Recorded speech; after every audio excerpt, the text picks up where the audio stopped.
There was internal consistency, writing literary style, historical evidence, and no. Internal consistency, literary style, archaeological evidence, and manuscript. And manuscript Yes, evidence. sir.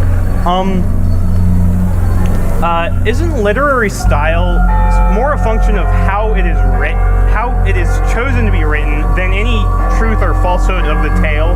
Yeah. All right. Yes. But then it shows intent. But with the Bible, particularly. And again, this is directed to you as a personal individual, not, some arbitrary universal. I want to know if you believe, going back to our past discussion, if you know, if the Bible is an open or closed text. And I'm going to define that as such. It's for anyone that's unfamiliar, an open and closed text is a distinction between interpretation or the inability to interpret. It's like reading a newspaper that they just display facts, that to ask, well, what did this reporter mean by this in a newspaper is kind of invalid because he's just laying out the facts. Whereas an open text is something more like poetry. It's very, very open to interpretation. You could say, I'm not a poet, so I can't cite anything, but obviously we know that poetry is open to interpretation. So, in your view, thinking of the Bible, is it an open or closed text? I think it's very, very clear, but I guess maybe it's not to some people, that the Bible includes different literary styles. Psalms, clearly poetry. I am convinced Genesis chapter 1 clearly includes 8 4-line Hebrew poems. That's why whenever anybody goes to Genesis chapter 1 with a stopwatch, exactly how long did God take to create, or with a scientific question, it's an error, because it's poetry. If you don't take it from me, if you don't read Hebrew, just take the NIV translation and you'll see the indentation there. There's also historical narrative. Obviously, a lot of the Old Testament is the history of the Jewish people. Obviously, the Gospels contain history of Jesus. But once again, Jesus tells parables that are not historically accurate. They're stories to make a point. Obviously, Jesus uses metaphor, analogy. When he says, I'm the light of the world, he's not claiming to be a light bulb. When he says, I'm the door, he's not claiming to be 2 pieces of plywood slapped together. Then when you hit, Revelation, you're apocalyptic literature, and you got dragons, and you got 4-headed beasts, and obviously it's highly symbolic. Very difficult to interpret. Okay, now, perfect point, different parts of the Bible. I want to draw a few particular examples. You might be able to guess some of them. The first is, I'm not totally familiar with the Bible, but I know the big ones, right? So I want to say the burning bush, and God revealing himself through the burning bush, and should we think of that as an open or closed interpretation? Meaning? Should we believe that, now this is as I understand it, that God revealed himself through a burning bush to, who was it? Moses. To Moses. Right. And Moses heard the word of God come down to him. And he was the only one to hear it. Right.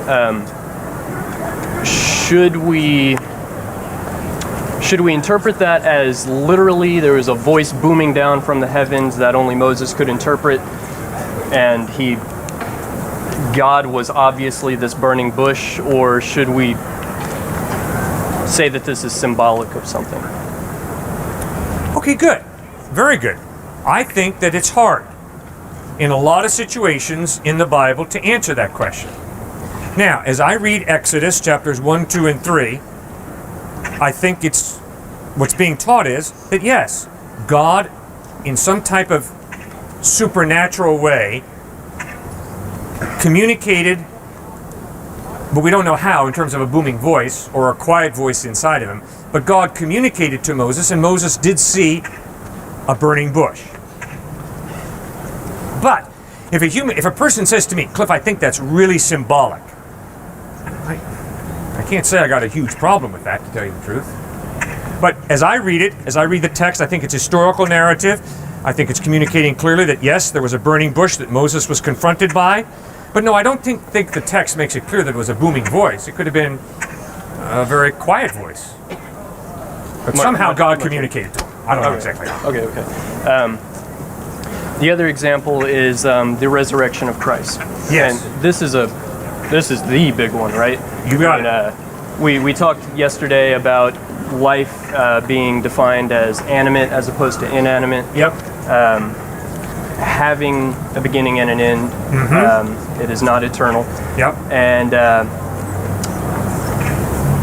so, I mean, this one, I really got to know. I mean, if Christ is ever going to make his way into my heart, I'm going to have to know that dude rose from the dead. Yep. I mean, he was dead and then not. Yep. I mean, that is definitely a superhuman sort of thing. Right on. So, and I've heard you say that's one of his sources of reliability, that he made this claim, I'm going to be put up on that cross, but 3 days after I'm going to rise. And according to the Bible, he did.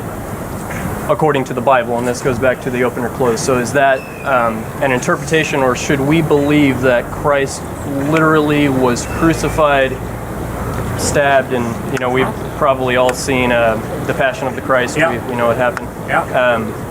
And then reversed all of that and came back to life. You bet. All right, it's a great question. I'll read the text, and I think it's fairly clear what the text is claiming. Okay. While they were still talking about this, Jesus himself stood among them and said to them, "Peace be with you." This is Luke chapter 24. They were startled and frightened, thinking they saw a ghost. I like that. They were startled and frightened, and they thought, not, he's risen from the dead. No. They thought, whoa, ghost. Some type of weird experience. He said to them, "Why are you troubled? And why do doubts rise in your minds? Look at my hands and my feet. It is I myself. Touch me and see. A ghost does not have flesh and bones as you see I have." When he had said this, he showed them his hands and feet, and while they still did not believe, boy, the honesty of the text I like, that attracts me. While they still did not believe it because of joy and amazement, he asked them, "Do you have anything here to eat?" They gave him a piece of broiled fish, and he took it and ate it in their presence. Something obviously only an animate object could do. Well, maybe not obviously. Well, but I think the text is obviously making a crystal clear claim that this was really Jesus, physically risen from the dead. His own disciples doubted it. Gosh, they said, this is a ghost. I don't blame them. I would have said the same thing. But then, obviously, Luke is bending over backwards to say, he dealt with that doubt and said, "Give me something to eat, guys. Let's eat together." All right. So that was Luke. Luke 24. Luke 24. So Luke witnessed the resurrection of Christ. He obviously doubted it, as any sane human would, because it's pretty consistent. And when people die, they're permanently dead. But not Christ. He came back and he asked them to touch him. They felt his flesh and bone. They gave him something to eat. He proved that he had truly risen from the dead. I gotta say, Cliff, it's a stretch for me to believe. And if that's going to be one of the main claims about Christianity and that worldview, why should I believe it? Well, I think there are a few reasons you should believe it. Okay. First of all, because you as a human being know that when someone loves you, it's really wise to respond in love. And obviously, Jesus insists that he loves you. And the wisest way to respond to love, be it a human being or be it God, is to love in response. Secondly, obviously it's claiming that this really historically is true.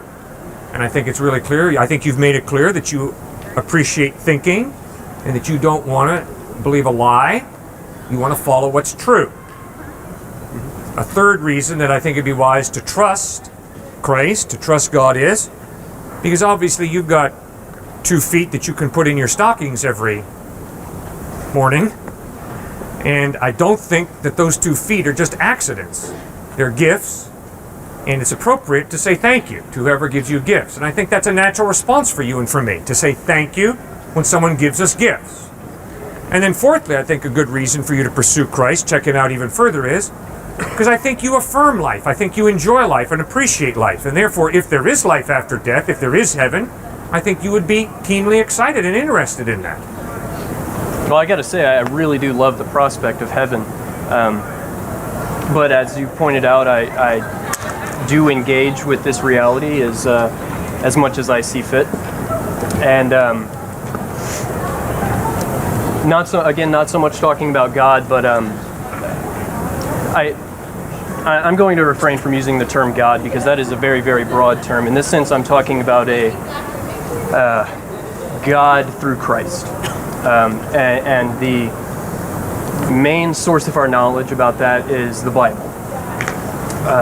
And I think one of the students that I witnessed that had a very good point was Colin. He talked about the historical validity of the Bible, and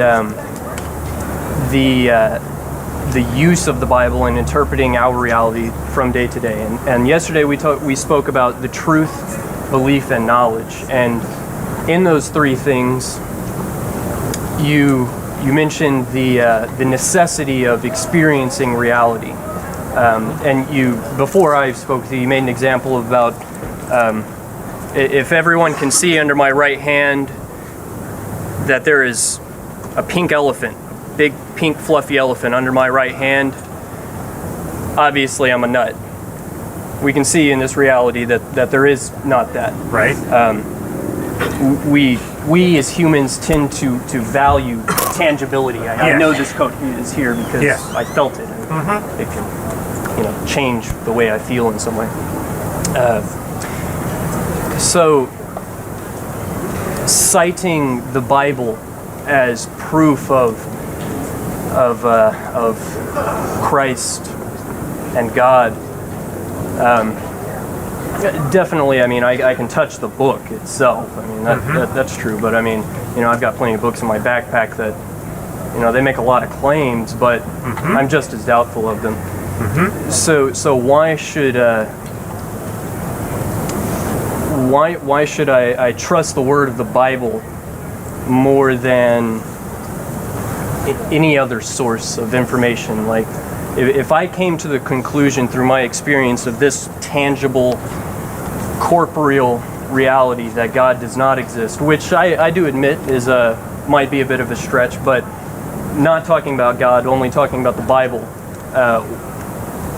what makes the Bible more valid than anything that refutes it? 2 quick points. The first point is, I don't think either one of us base our lives on proof. To prove means to show it cannot be another way. And I think there's almost nothing in life that we can prove. But that doesn't mean we jettison our minds and just blindly believe. Instead, I think we look for evidence. Very true. Blindly believe. I definitely agree we don't base our lives on proof, but definitely most of the time we base our beliefs on proof, or at least I try to. Well, I wouldn't say proof, I'd say evidence.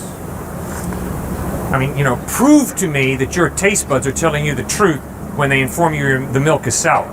I love that you brought up that point, that I cannot experience your sensualities and you cannot experience mine. We are absolutely separate beings. So, making the same analogy to God, how can I make any claim about God? To claim, as you said yesterday, that you believe God is good, He is just. How can these claims be claimed to be valid? Since we can't witness God, we can't, not like this coat or this stone or any of the people in the audience or you and I, millions of examples. Since we cannot witness God, I mean, literally witness, how are we to know? Okay. Very difficult question. Here's how I begin to think it through. Right now, I don't think you're talking to my body. You can grab hold of my body, but that's not what you're talking to. You're talking to something you can't see. You're talking to me, meaning by that personality, meaning by that individuality, meaning by that mind, meaning by that free will, meaning by that me. In spite of the fact that you can't see me, there's evidence that I'm here, physical evidence, but even more importantly, I think you've come back today because the conversation that we had yesterday was halfway meaningful. Absolutely, it did introduce some interesting perspectives. Right. Okay, so now, the Cliffe that you're talking to is not a physical, not just purely a physical hunk of matter here. It's something you cannot see. Me. So the same way I can't see you. Yes, I see your body, obviously, but I can't see the real, is it Tim? Yes. The real Tim that I'm talking to, I can't see and tangibly grab hold of Tim. All right, now I've got to take the next step. If I can... Yeah, go ahead. Just hark to the nuances of language. To me, there is a certain Timness, to you a certain Cliffness. Yes. Okay. You bet. You got it. That's not physical. Yeah, absolutely. They're unique qualities to each of Correct. us. Exactly. As I told you afterwards, and I was totally sincere, I really enjoyed talking with you. Good. I think the way you think and the sincerity that I'm picking up from you is an absolute delight. I do my best to make a discussion and not an argument. You succeed. And I applaud your success. Now, the challenge for me is there a being who is unseen?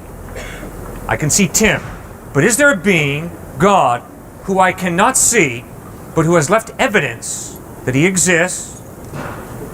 And is it possible for me to connect with this being?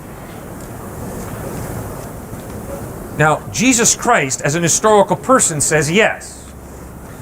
And furthermore, what Christ insisted was this being, God, is interested in connecting with you and with me in a spiritual way. Now, obviously, Christ was either blowing smoke or he was speaking the truth. And the biggest reason that I accept that he was speaking the truth is because of this resurrection. I think, man, the guy rose from the dead. He's really reliable. I think there really is a God who actually loves you and loves me and wants to connect with us. If I could interject. Being it as it may, that we are separate individuals and there are certain qualities that if someone just sees me walking down the street or sees you walking down the street or anybody walking down the street, there are things that they will not know about that person just from witnessing their body. Now, citing the resurrection of Christ as evidence, again, I'm just still really... I like the tangible. And if I was Luke in that situation and I witnessed Christ resurrect himself and I grabbed his arm and, didn't just fly through it like it was a ghost, right. I would beyond any doubt believe, because I probably would have witnessed him being crucified and then I see the holes in his wrists and his feet and, all the carnage that ensued, and then I feel him. Despite the fact that there are qualities about me that cannot be expressed through my physical existence, I can still learn about things through that physical existence. But I know how that feels because I touched it. Things can be communicated through my body. And again, if I was Luke, beyond any doubt, I would believe. After performing a feat like that, I would believe anything Christ said. Unfortunately, I can't do that. I have to cite things like the Bible, historical writings, and things like that. So, take it from there, Cliff. Right, first of all, I've miscommunicated. Luke was not an eyewitness. Luke records what he probably got from Peter, Paul, and James, Okay. and the other disciples. All right. Now, Tim, I'm not that different from you. I really wish that I could have seen the resurrected Christ. Okay, that would help me a lot with my doubts, with my questions. So what you say resonates. I wish that I could have been there. That would help me. But now, what I probably need to do is, subjectively, I need to cry out, Christ, if you really are there, I ask you to reveal yourself to me. I don't know how that's going to be. And I better be careful that I don't have a bunch of expectations about what he's got to do in order for me to believe in him. Instead, I think it'd be wise for me just to be very humble and say, all right, God, if you're really there, Christ, if you're really the truth, I don't know how you're going to do it, but help me, because I'm struggling. And to be honest with you, Tim, at times I have done exactly that, because I have struggled. I'm a lot like you. I do a lot better with a physical corporal right here. I can see it, I can touch it. And so I've had to struggle through that. That's not been easy for me. So I hear you loud and clear. My tests are 4 in number. Internal consistency, literary style, archaeological evidence, and manuscript evidence. First one, internal consistency. Whenever I read any document that claims to be historically accurate, I'm a skeptic, but not a cynic. And so I look for contradictions within this historical record. If the contradictions exist, my skepticism rises. If there's an internal consistency, I begin to trust the document a little bit more. Second test, literary style. Is the literary style of the document, once upon a time in the land of Nod, Wink and Blink and Nod took a boat ride? That's not historical narrative, that's fairy tale. So if it's fairy tale, as a literary style, I'm not going to trust it to give me accurate historical information. But when you read the Gospels, you'll notice the literary style is historical narrative. At this time, in this place, with these people around, Jesus said this, he did that. Third test, archaeology. Was Jesus born on the island of Atlantis? If he was, I got a problem with the text, because archaeology does not verify the existence of the island of Atlantis. But in reality, Jesus was born, according to the Gospels, in Bethlehem, archaeologically verifiable. Fourth test. How do we know that we have what those guys wrote nearly 2,000 years ago?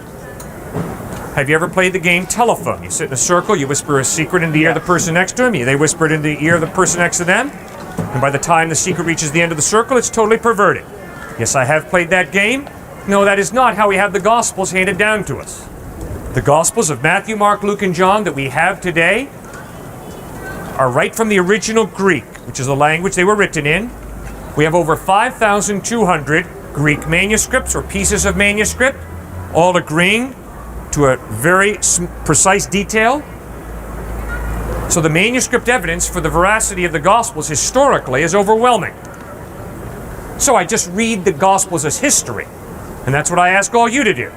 Read the Gospels as history and ask yourself, does the historical evidence of the way Jesus lived, taught, died, and rose from the dead point to his credibility or not?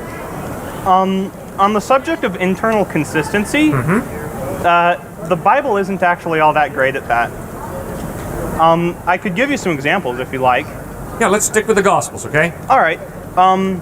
So here's the story of the birth of Jesus. You mentioned that yourself, how he was born in Bethlehem. If we go to the Gospels to look at this, to see what the Gospels have to say about the birth of Jesus, only 2 of the Gospels actually say anything about it. The rest of them pick up as he is an adult. Yep. And the 2 stories given are incompatible. In one story, Jesus is born, and then Herod, who has been given warning of this event, he decides to massacre the children. And to avoid this, Jesus and his mother flee to Egypt, and then later they go to Nazareth. But in the other one, Jesus is born, and then they stay there for 40 days to, there's some event, I think, that they're staying for, and then they go to Nazareth. So we see an inconsistency. Okay. What do you think history is? Do you think there's any book on any portion of history that includes every detail of what happened? No. Good. So you agree with me that history is a selective account of what happened? Yes. Okay. That's what you have in Matthew, Mark, Luke, and John. You have 4 independent accounts that are selective accounts of what happened. It's like this. You and I are standing down on Guadalupe. We see 2 cars coming down the road. We hear a screech of brakes. We hear a woman scream, and then there's a collision. You and I go to the police department. You say, "Officer, I saw the 2 cars coming down the street. I heard a screech of brakes. There was a collision." I say, "Officer, I saw the 2 cars coming down the street. I heard a woman scream, and there was a collision." Are you and I contradicting each other? No. Thank you. We're offering 2 equally valid perspectives on what really happened. Just because one gospel talks about the trip to Egypt and the other is silent about the trip to Egypt, there is no contradiction between a statement in one book and silence in another. A contradiction would be, they went to Egypt, they never went to Egypt. Then we would have a problem. But the massacre that Herod committed Yes. and the subsequent move to Egypt Yes? is a highly significant event Really? in the context of this story they're telling about the birth of Jesus. Of what significance to your life and my life today is it that Herod slaughtered a bunch of babies in Bethlehem? Well, the problem here isn't the significance to our life today, but the significance to the story of Jesus. And on that point, it's actually fairly significant. Please explain why. Well, because they're trying to tell the story of the birth of Jesus, right? And in one story, there's this guy who wants to kill Jesus, so they have to run away to Egypt. And then in the other story, they never say anything about this guy, and they never say anything about going to Egypt. If Jesus is God in human form, come to save you and me from despair, guilt, death, and hell, of what significance is it that Herod killed a bunch of people in Bethlehem? Okay, so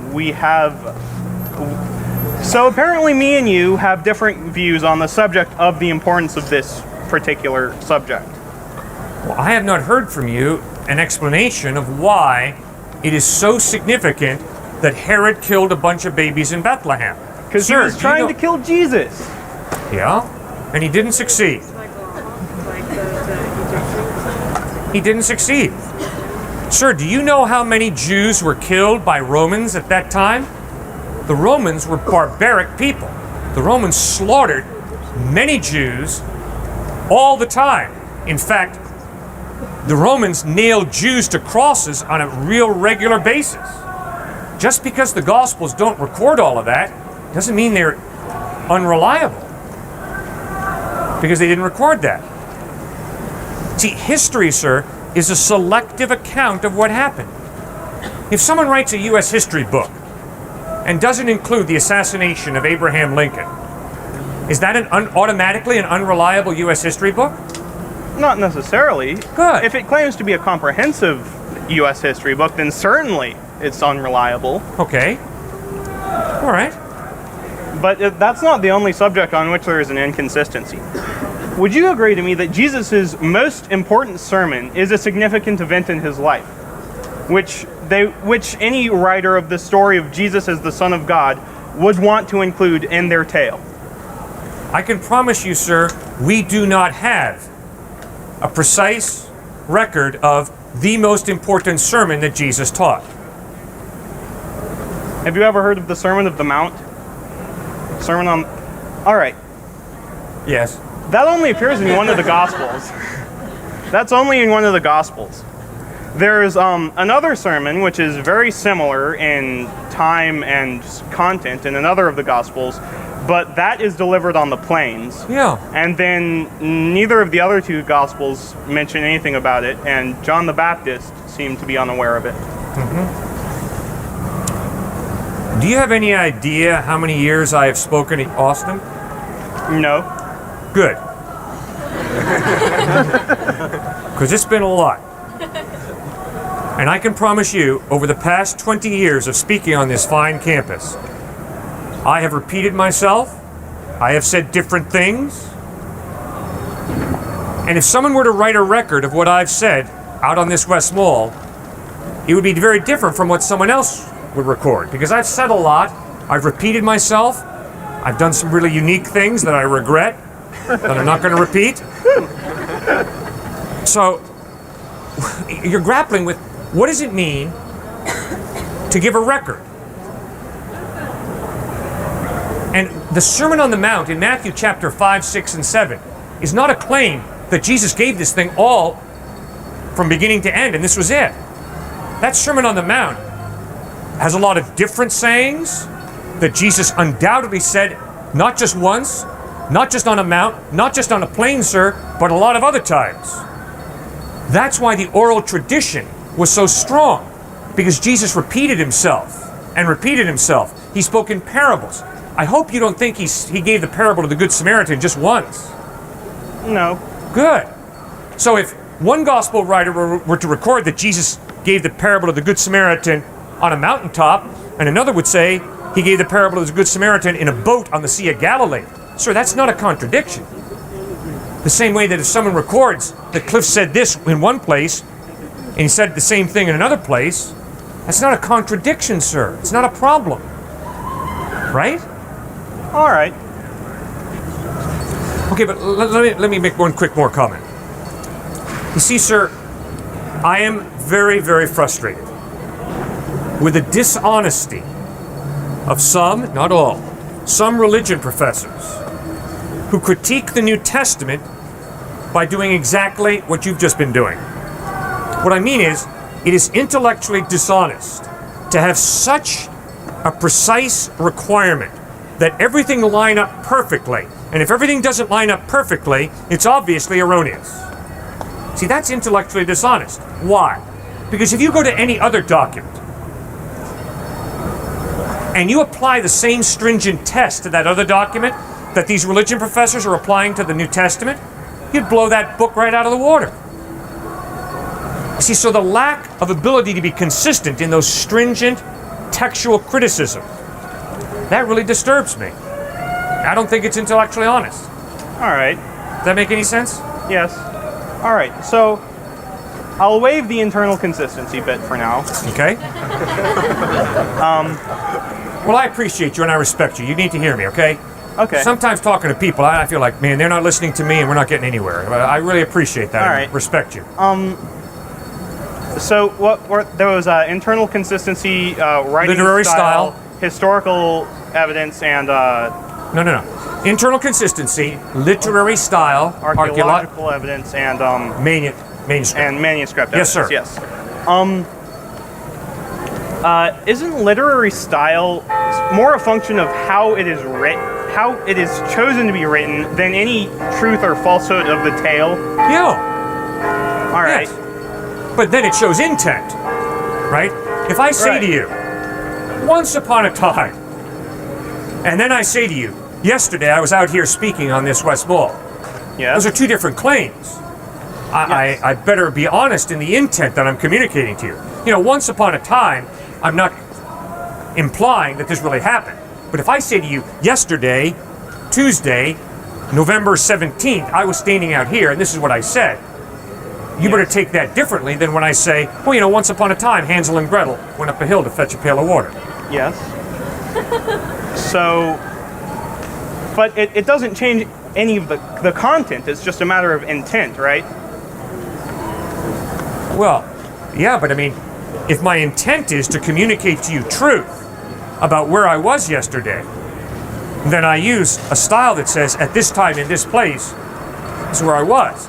If I say once upon a time, I'm not communicating specificity, I'm not communicating an accurate event. Right.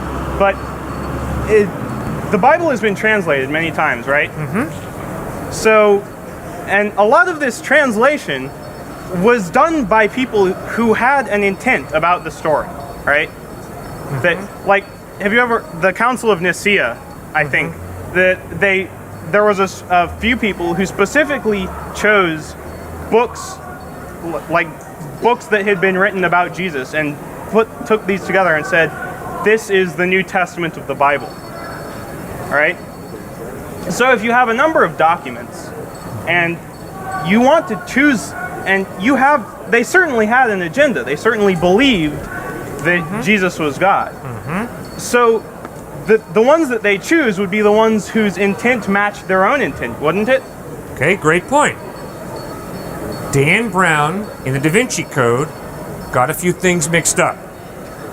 The Council of Nicaea, sir, did not determine the New Testament. The Council of Nicaea struggled through the identity of Christ. How was the New Testament, the 27 books of the New Testament, put together? It was put together over a long period of time by the eyewitnesses, by those who knew the eyewitnesses, by those who knew them. Matthew, Mark, Luke, and John were accepted as authoritative right in the first century. They were read as authoritative. So were Paul's writings in the second century. Hebrews, 2 Peter, 2nd and 3rd John, Jude, lots of questions, into the 200s even. It was two councils at the end of the 4th century, in 393 and 397 AD, the Council of Hippo Regius and the Council of Carthage, that finally put their stamp of approval on what had already been decided. These 27 New Testament books are the New Testament canon. All right, So the Council of Nicaea had correction. I must have mixed up some things I read. It's all right, don't worry, man. So it's I'm having a hard time deciding how to put this. Just put it out there. Certainly, there's a lot of. Have you ever heard of the story of George Washington cutting down the cherry tree? Yeah. All right, that never happened. That's not an actual thing that George Washington did. Good. How do you know that? Well, we know that because we know exactly who made it up. We know that there was a person who admired George Washington and wanted George Washington thought of as a great person, and he created this story. Good. And this happened 200 years ago. Uh-huh. And it's, something we've all heard and something we've all thought about. So this intentional creation of something that didn't happen to aggrandize a person, Uh-huh. we have records of this happening, like, all the time. So what makes you think that didn't happen to Jesus? That's Because the same tools that we use to determine George Washington did not cut down the cherry tree, we use to determine, did Jesus really live or not? What did he do when he was alive? Did he die on a cross? Did he rise from the dead or not? It's a study of history, which is a great study. And I love the certainty that you exhibited when you said, and we know that George Washington did not cut down the cherry tree. Why? Because we study history. And the historical record does not include that. That is a bit of folklore that grew up around George Washington. And guess what? We know the same thing about Jesus when it comes to the Gnostic Gospels. We've got Jesus in the Gnostic Gospels killing a playmate, then raising him back to life. We've got Jesus making some clay pigeons and turning them into real birds. And we know from the historical record in the first century, these are legends, folklore that grew up. We know Siddhartha Gautama Buddha did not believe in God. Well, you go into the homes of a lot of Buddhists, and they're worshiping gods. Well, that's not what Siddhartha Gautama Buddha taught. Siddhartha Gautama Buddha was agnostic, didn't believe in God. Well, how do we know that? By studying the teachings of Siddhartha Gautama Buddha. That's how we know that. So, we have ways called historical critical thinking of ascertaining what did Jesus really do, what did he really say, how did he die, how did he rise from the dead. That's how we do that and determine that.